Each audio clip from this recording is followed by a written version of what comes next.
Bikin tum ayam khas Bali dengan modal Rp14.000 buat makan seharian. Ini ala aku yang versi low budget ya teman-teman. Untuk makan tum ayamnya ini aku pakai sambal mata, nasi pastinya sama. Untuk sayurannya aku pakai tumis kangkung. Untuk bahan yang aku beli ini ya untuk bikin tum ayamnya ini sebenarnya nggak beli karena ini tuh food prep yang kemarin. Dan untuk yang pertama ini aku mau menggiling daging ayamnya dulu biar halus pakai chopper. Untuk bikin tum ayam khas Bali, aku pakai Miko Most Aesthetic 4-in-1 Blender Ice Cruiser Juicer. Blender Miko ini desainnya itu elegan dengan sentuhan rose gold. Produk Miko 4-in-1 Blender ini punya 4 manfaat sekaligus. Untuk fungsi yang pertama adalah blender untuk blender buah dan sayuran dengan hasil halus. Seperti saat ini aku mau bikin es jus buah semangka. Nah ini aku udah siapin buah semangka yang udah aku potong-potong, terus aku masukkan ke blender ini. Lalu aku tambahkan juga sedikit air sama gula, karena semangka itu kan banyak mengandung gula sama air, jadi untuk air sama gulanya itu sedikit aja.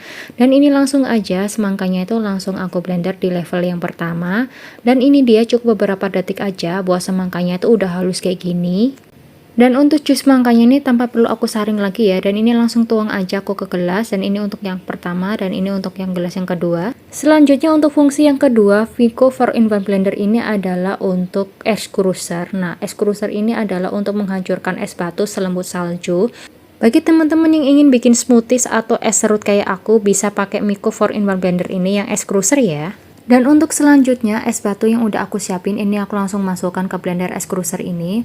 Dan cuma butuh beberapa detik aja, es batunya tuh langsung halus kayak gini. Nah ini tuh es batunya tuh langsung selembut es serut dan selembut salju kayak gitu loh teman-teman. Jadi ini cocok banget di cuaca Surabaya yang panas-panas kayak gini bikin es serut. Dan untuk es serut yang aku bikin tadi, ini aku tambahkan ke jus mangga yang udah aku bikin tadi. Dan ini untuk porsiku dan pak suami.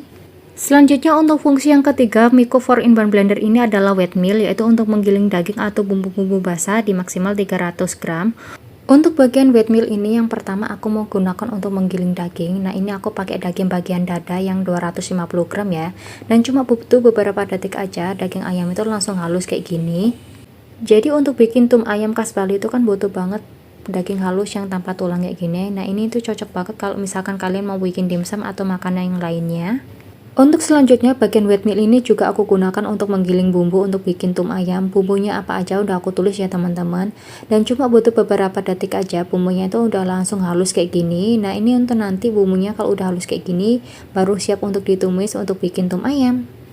Dan untuk fungsi yang keempat, Miko 4-in-1 Blender ini adalah dry meal, yaitu untuk menggiling bumbu-bumbu kering atau biji-bijian seperti ketumbar atau kacang hijau. Untuk bagian dry meal aku gunakan untuk menggiling biji ketumbar. Nah ini biji ketumbar yang udah aku